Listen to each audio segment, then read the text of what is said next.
याद रहे, बगैर कुर्बानी दिए बंदे को कामयाबी नहीं मिलने वाली। हम लोग चाहते हैं कि कुर्बानी ना दे, सिर्फ हमें कामयाबी मिल जाए, तो ऐसा नहीं हो सकता है।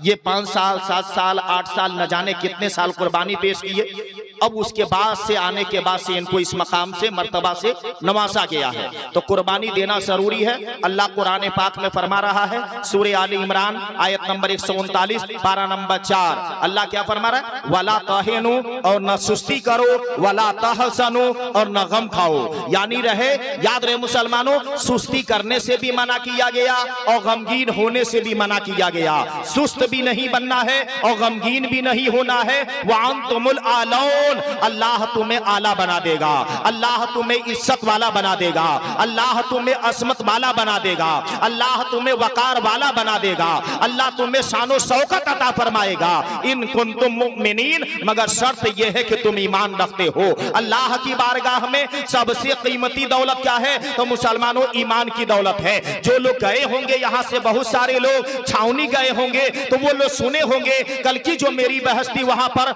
मैं ईमान ही के बारे में बहस किया था पहले, और उसके बाद नमाज के बारे में बताया था, और मुख्तसर वक्त में अपनी बात को सिमट लिया था। मगर याद रहे मुसलमानों, कुरान पाक में अल्लाह फरमा रहा है कि जब तुम मेरे पास आना तो ईमान की दौलत लेकर के आना। और हदीस पाक से यह बात साबित है। मिशकात शरीफ जिल्द सानी सफा नंबर 489, हदीस नंबर 5333, मुस्लिम शरीफ जिल्द अव्वल सफा नंबर 110, बुखारी शरीफ जिल्द सानी सफा नंबर 685, रावी हजरत अनस बिन मालिक है। हुजूर अलैहि सलाम फरमाते हैं, जिसके दिल में जर्रा भर भी ईमान होगा, अगर वो जहन्नम में चला गया होगा तो मैं उसे जहन्नम से निकाल लाऊंगा। तो याद रहे, अब इसी पर हम उम्मीद कर लें। क्या बोले, जर्रा भर भी ईमान होगा तो नबी निकाल लाएंगे, नबी निकाल लाएंगे। मगर ये बात अच्छी तरह से याद रहे कि बंदा जब गुनाह पे गुनाह करता है, बंदा जब जुल्म पे जुल्म करता है, बंदा जब फरीब पर फरीब देता है, बंदा जब बुराई पे बुराई करता है, तो अल्लाह कुरान में फरमा रहा है कि मैं उसे हिदायत की तौफीक नहीं देता हूं,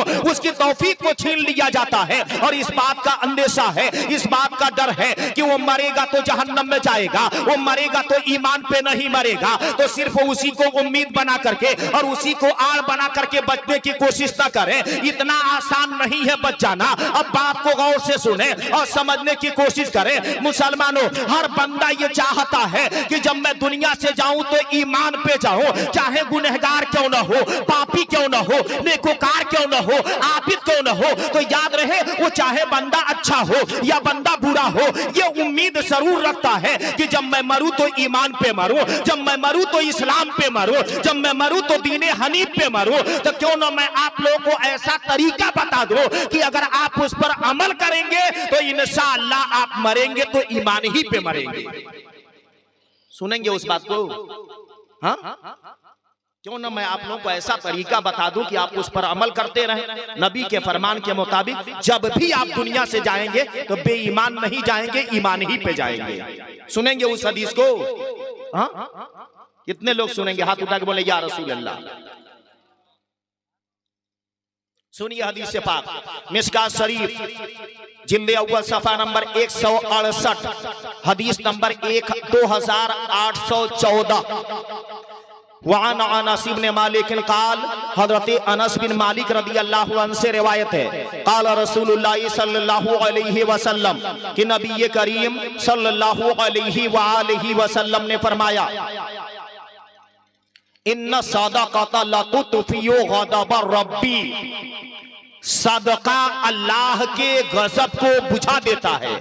सदका देना अल्लाह के गुस्से को मिटा देता है। सदका देना अल्लाह की नाराजगी को खत्म कर देता है। तो हम नबी के इस फरमान से क्या मालूम हुआ कि जिस बंदे की आदत है सदका देने की, अल्लाह ताला उससे अगर नाराज है तो याद रहे अल्लाह की नाराजगी खत्म हो जाती है। अगर अल्लाह उससे गुस्से में है तो अल्लाह का गुस्सा उसकी वजह से ठंडा हो जाता है। किसकी वजह से? सदका देने की वजह से। अब मुसलमानों, ये बुरी मौत से बच जाना है और ईमान पे मरना है। वतदफउ सौई, और सदका जो बंदा देता है अल्लाह ताला उस बंदे को बुरी मौत से बचा लेता है, खराब मौत से बचा लेता है, दर्दनाक मौत से बचा लेता है। ये किसका फरमान है? तो मुस्तफा का फरमान है। पता ये चला मुसलमानों, बंदा सदका देता है तो बंदे को 2 इनाम दिया जाता है। सदका देने की वजह से बंदे का गुस्सा, जो बंदे के ऊपर जो अल्लाह का गुस्सा है वो गुस्सा खत्म हो जाता है। और जब बंदा सदका देता है तो अल्लाह सदका की वजह से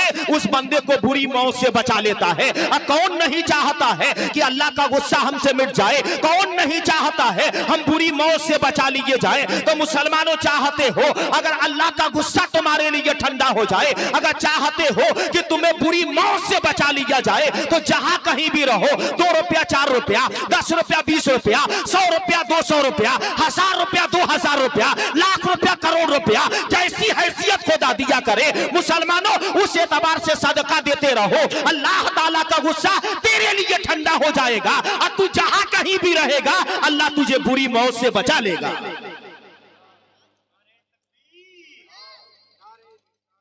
तो सदका देना, सदका देने से मैं क्या 2 बातें पेश किया ना। पहली बात तो ये कि अल्लाह का गुस्सा ठंडा हो जाता है जब बंदा सदका देने की आदत पकड़ लेता है, और दूसरे नंबर पर यह कि उस बंदे को बुरी मौत से बचा लिया जाता है। और याद रहे ये मुस्तफ़ा जाने रहमत सल्लल्लाहु अलैहि वसल्लम का फरमान है। और आगे बढ़ते हैं सदका देने से, तो मिशकात शरीफ जिल्द अव्वल सफ़ा नंबर 167 हदीस नंबर 1793 वान अली क़ाल, हज़रत अली रदी अल्लाहु अन्हु से रिवायत है, क़ाल रसूलुल्लाह सल्लल्लाहु अलैहि वसल्लम कि नबी करीम सल्लल्लाहु अलैहि वसल्लम ने फरमाया, फ़इन्नल बलाअ ला यतख़त्ताहा बादिरो बिस्सदक़ती, सदका देने में जल्दी करो, देरी ना करो सदका देने में। बहुत सारे लोग मान लेते हैं सदका देना और देने में देरी करने लग जाते हैं, और कभी कभी ऐसा होता है कि उन पर दूसरी मुसीबत आ जाती है, तब जल्दी जल्दी सदका देते हैं। हदीस में है बादिरो बिस्सदक़ती, सदका देने में जल्दी करो, उजलत करो और जल्दी सदका दे दिया करो। क्या फायदा होगा? फ़इन्नल बलाअ ला यतख़त्ताहा, सदका देने की वजह से बला तुम पर आ रही होगी तो अल्लाह उसे दफा कर देगा, उसे मिटा देगा, उसे खत्म कर देगा। अब नबी के फरमान से क्या साबित हुआ? तो सदका देने से मुसीबत दूर हो जाती है, सदका देने से बलाएं खत्म हो जाया करती हैं। जबकि बज़ाहिर ये दिखाई देता है कि सदका देने से माल में कमी आती है, लेकिन मुस्तफ़ा जाने रहमत सल्लल्लाहु अलैहि वसल्लम ने फरमाया सदका देने में सदका देने से माल में कमी नहीं आती है, इसलिए कि अल्लाह ताला उसमें इतनी बरकत पैदा कर देता है कि उसकी बरकत साइल नहीं हुआ करती है। ये तुम्हारा गुमान गलत गुमान है कि सदका देने से माल में कमी आ जाया करती है। माल में कमी नहीं आती, बल्कि अल्लाह उसमें बरकत अता फरमा देता है और आने वाली मुसीबत को दफा कर दिया करता है। ये किससे फायदा होता है? सदका देने से। अब आखिरी बात, एक वाकया मैं पेश करके आप लोगों से रुखसत हो जाऊं। मुसलमानों, एक धोबी था जो कपड़े धोया करता था। एक धोबी था, वो कपड़े धोया करता था। बहुत सारे लोगों के कपड़े को चुरा भी लिया करता था। अब कुछ उसकी गलत सलत आदतें थी, उसकी आदत की वजह से पूरे मोहल्ले कबीले के लोग उससे परेशान थे। बात समझने की नहीं? गौर से सुनिए। अब ये कि वो धोबी जाता था रोजाना कपड़ा धोने के लिए घाट पर, गया हुआ तो घाट पर कपड़ा धोने के लिए वो धोबी हजरत ईसा अलैहिस्सलाम का उसी बस्ती से गुजर हुआ जिस बस्ती में वो धोबी रहा करता था। लोग हजरत ईसा अलैहिस्सलाम को रोक लिए, बोले आप अल्लाह के नबी हैं, अल्लाह के पैगंबर हैं, अल्लाह के रसूल हैं। हमारे मोहल्ले में धोबी रहता है, कपड़े चुरा लिया करता है, उससे लोग तंग रहते हैं, उसकी आदत गलत है। ऐसा करें आप उसके लिए बद्दुआ कर दें, गया है कपड़ा धोने के लिए, उधर ही हलाक हो जाए, उधर ही मर जाए, उधर ही खत्म हो जाए। ईसा अलैहिस्सलाम ने कहा कि नहीं नहीं, ऐसा करो, वो आएगा तो उसे समझा देना और समझा बुझा करके रखना, मैं उसके लिए बद्दुआ नहीं करूंगा। लेकिन पूरी बस्ती वाले जिद कर दिए, ऐ अल्लाह के नबी, उससे हम पूरे बस्ती वाले परेशान हैं, तबाह हैं, आप उसके लिए बद्दुआ कर दीजिए कि वो हलाक हो जाए, वो मर जाए। अब होता क्या है मुसलमानों, हजरत ईसा अलैहिस्सलाम ने कहा जब तुम सब के सब गवाही दे रहे हो कि वो बंदा गलत है, तो आओ मैं बद्दुआ कर दे रहा हूं। वो हाथ उठाए रब की बारगाह में दुआ करने के लिए, क्या बोले? मेरी दुआ पे आमीन कहना। हजरत ईसा अलैहिस्सलाम ने क्या कहा? ऐ मेरे मौला वो धोबी गया है कपड़ा धोने के लिए, उधर ही हलाक हो जाए, उधर से जिंदा सलामत ना आए। अब इतना दुआ करके ईसा अलैहिस्सलाम चले गए। और जब शाम का वक्त होता है, लोग क्या देख रहे हैं, वो कपड़ा धुल करके मौज मस्ती में चला आ रहा है। अब लोग हैरान हुए और लोगों ने कहा ईसा अलैहिस्सलाम कैसी बद्दुआ की है कि ये धोबी मरा नहीं है, हलाक नहीं हुआ है, ये जिंदा सलामत मौज मस्ती करते हुए चला आ रहा है। अब दौड़े हुए लोग ईसा अलैहिस्सलाम के पास गए और जाने के बाद से उनको बुला कर लाए। ईसा अलैहिस्सलाम कौन है? अल्लाह के नबी है, वो बद्दुआ किए हैं मगर फिर भी ये जिंदा सलामत चला आ रहा है। तो बस्ती वाले लोग गए और जाकर ईसा अलैहिस्सलाम को बुला करके लाए। ईसा अलैहिस्सलाम ने कहा ऐसा हुआ कि वो मरा नहीं है, धोबी हलाक नहीं हुआ है, चलो मुझे उस धोबी से मुलाकात कराओ। ईसा अलैहिस्सलाम आए और आने के बाद से उस धोबी से मिले और मिलने के बाद से बोले ऐ शख्स ये बता दे कल पूरे दिन भर में कौन सा नेक काम किया था?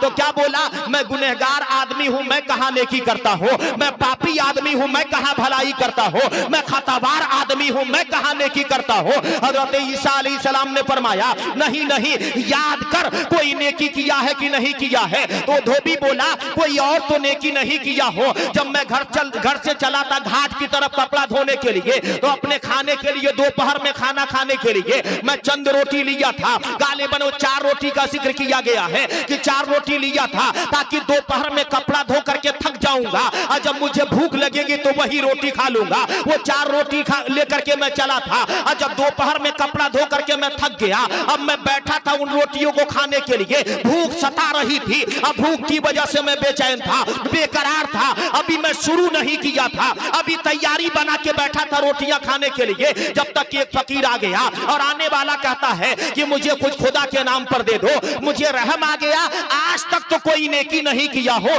चलो आज नेक काम कर लिया जाए, आज अपने भूख को कुर्बान कर दिया जाए और इसी फकीर को रोटी दे दिया जाए। मैं 2 रोटी दिया, वो फकीर खा लिया, खा करके हाथ उठा करके वो फकीर दुआ किया कि जैसे तू लोगों के कपड़े को धुलकर पाको साफ कर दिया करता है, अल्लाह ताला तेरे दिल को भी धुलकर पाको साफ कर दे। वो फकीर दुआ किया। अब क्या कहता है वो धोबी, मैं खुश हो गया और जो बकिया 2 रोटी बची थी वो भी दी दिया खाने के लिए। अब वो फकीर खा लिया, 2 रोटी बकिया, और खाने के बाद हाथ उठा के दुआ किया, ऐ मेरे मौला इस बंदे पर जो मुसीबत आ रही है उसे दफा कर दे। अब मुसलमानों ईसा अलैहिस्सलाम ने कहा कि जो मैं बद्दुआ किया था वो मुसीबत जा रही थी, लेकिन सदका देने की वजह से अल्लाह ने मुसीबत को दफा कर दिया है, मुसीबत को हटा दिया है। तो मुसलमानों हमारी और आपकी क्या आदत है, जब मुसीबत आती है तो और हम कंजूस हो जाते हैं, वकील हो जाते हैं, जबकि मुसीबत आए तो नबी के फरमान के मुताबिक सदका देने की आदत पकड़ लो,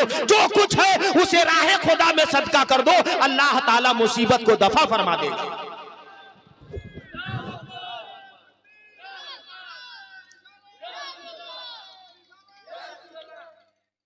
तो याद रहे ये सदका देने की फजीलत। अब मैं ये कहना चाहूंगा ये कि आप लोग ये मिजाज बनाइए, जहालत को हटाइए, क्योंकि इल्म का हासिल करना बहुत जरूरी है। कल कयामत के दिन हमें इसका भी हिसाब देना पड़ेगा कि हमने अपने बच्चों को कैसी तालीम दी है, कैसी तरबियत दी है। तो याद रहे मुसलमानों, अगर आप अपने बच्चों को दीनदार बनाएंगे, पारसा बनाएंगे, आबिद बनाएंगे, जाहिद बनाएंगे, नेक बनाएंगे, मुत्तकी बनाएंगे, आपकी नस्लें आपके लिए दुआ करती रहेंगी और आपकी रूह को सवाब पहुंचता ही रहेगा। तो मैं कहना यह चाहूंगा अपने आने वाली नस्लों को अच्छी तालीम से आरास्ता कराएं, कुरान और हदीस का इल्म सिखाएं, उसे आलिम दीन बनाएं, ताकि मुसलमानों उसके जरिए से जहालत भी दूर हो और आपके दुनिया से जाने के बाद उसके दुआ के जरिए से आपकी रूह को भी सवाब पहुंचती रहे, आपके मकाम को खुदा बुलंद फरमाता रहे। तो हम गुजारिश करेंगे आप लोगों से कि यह हाफिज नियाज साहब जो हैं वो कई साल कुर्बानी पेश किए, हाफिज कुरान हो गए हैं। अब आप लोग भी मिजाज बनाइए कि इंशाअल्लाह आने वाले वक्त में हम अपने बच्चों को भी मदरसे में दाखिल कराएंगे, उन्हें भी हाफिज कुरान बनाएंगे, उन्हें भी आलिम दीन बनाएंगे। इन्हीं चंद बातों के साथ अपनी बात को मैं खत्म कर रहा हूं। अस्तगफिरुल्लाह रब्बी मिन कुल्ली ज़ंबी व अतूबु इलैहि व मा अलैना इल्लल बलागुल मुबीन।